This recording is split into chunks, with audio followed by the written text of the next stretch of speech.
final léger diggante Ameth Double Moteur Robert Ndiaye numéro 2 lu gaaw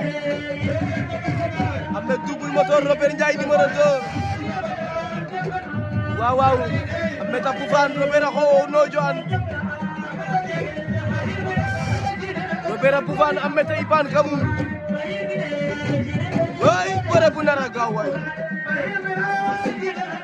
Robert Ndiaye gisa jabola